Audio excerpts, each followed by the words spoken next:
The Trump campaign just hired a notorious Clinton antagonist. Trump's new deputy campaign manager has been trying to destroy Hillary Clinton for 3 decades.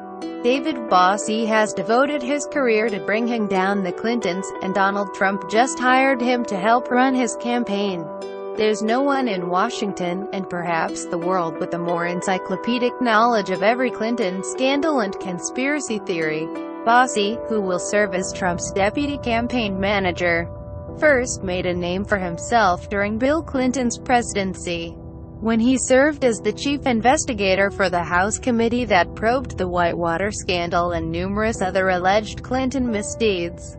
Bossie was eventually fired from the committee for his overzealousness, and he went on to run a conservative non-profit group called Citizens United, where he continued to amass an enormous opposition research file on the Clintons. Now Trump has finally given him a platform to launch his assault.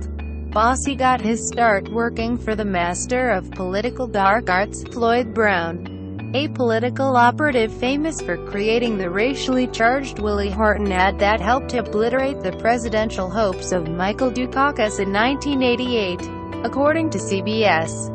During the 1992 presidential campaign, Brown was running an independent political committee supporting George H.W. Bush.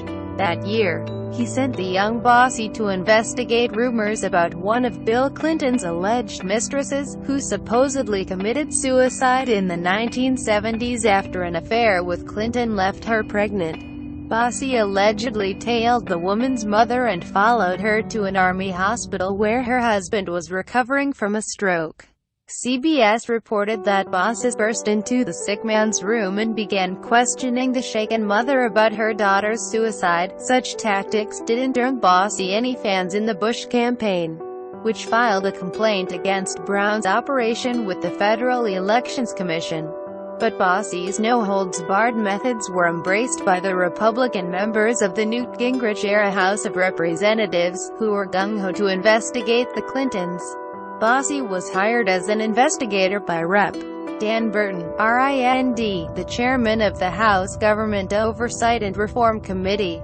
Burton and his committee spent years launching quixotic probes targeting the Clintons, at one point even investigating the conspiracy theory that Deputy White House counsel Vince Foster had been murdered by the Clintons. Bossie was eventually fired from the committee for releasing selectively edited jailhouse phone recordings of former U.S. Associate Attorney General Webster Hubbell, who had worked with Hillary Clinton at the Rose Law Firm in Little Rock, Arkansas, and been sent to prison for tax fraud related to his work there. But Bossie continued to investigate the Clintons from his new perch at Citizens United, which Brown founded in 1988. In 2008, during Hillary Clinton's first presidential run, Bossie plowed his years of oppo-digging into a film attacking her. That film ultimately led to the Supreme Court decision Citizens United v. FEC, in which the court eliminated restrictions on corporate money flowing into the political system. In the ensuing controversy over the Supreme Court decision and its effect on campaign finance, the film that spawned the ruling has been largely overlooked, but it's a useful window into the type of mudslinging that Bossie can do for the Trump campaign. Hillary. The movie was a political hit piece, rife with the wacky and paranoid conspiracy theories that have long characterized Bossie's work. At one point, the film suggests that the Clintons whacked the cat of one of Bill's alleged former mistresses, but it also features several forgotten Clinton scandals that should probably be given a second look now that Hillary is running for president. I saw the film at its Georgetown premiere in 2008, at an event headlined by Bossie himself. Here's what I wrote afterward. Hillary makes great use of the video footage from the 2000 Hollywood farewell gala salute to William Jefferson Clinton. The star-studded event was organized and paid for by Peter F. Paul, a repeat felon and con artist who had cozied up to the Clintons in the waning days of the administration. Aiding him was Aaron Tonkin, another con man who was later convicted of defrauding charities, who helpfully provides an interview for the film from prison. Paul, who was interviewed extensively in the movie, paid $1.2 million to put on the gala, which raised money for Hillary Clinton's Senate race. Her Senate campaign, however, reported to the Federal Election Commission that the event only cost $523,000. In-kind donations such as hosting a party count toward candidate spending limits. The FEC eventually fined Clinton's campaign $35,000 for underreporting the cost of the party. Hillary Clinton's finance director was tried and acquitted for his role in reporting the event cost, after the Washington Post reported on Paul's criminal history, which included drug charges and all sorts of financial shenanigans, even defrauding Cuba. If you can imagine the level of criminal ingenuity that would entail. Hillary Clinton distanced herself from him.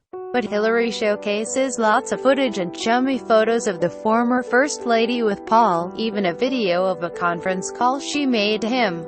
All this suggests a close relationship that's going to be tough to avoid addressing if she ends up facing off with a Republican next fall. The criminal past that makes Paul a problem for Clinton also makes him a problem for the filmmakers.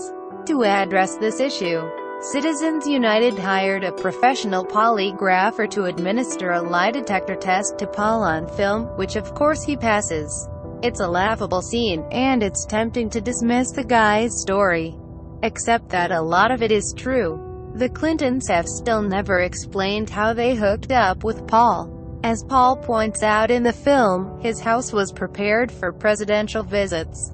And he also visited the White House on several occasions, so it's hard to believe that the Clintons didn't know he was a crook long before the gala.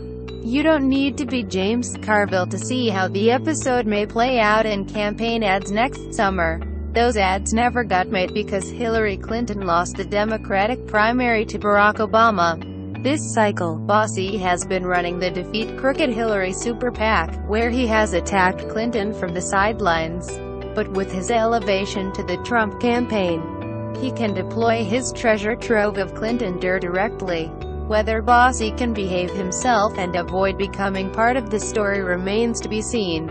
Trump often says he hires only the best people, and in this case, it's true. As a political hitman, Bossie is the best there is.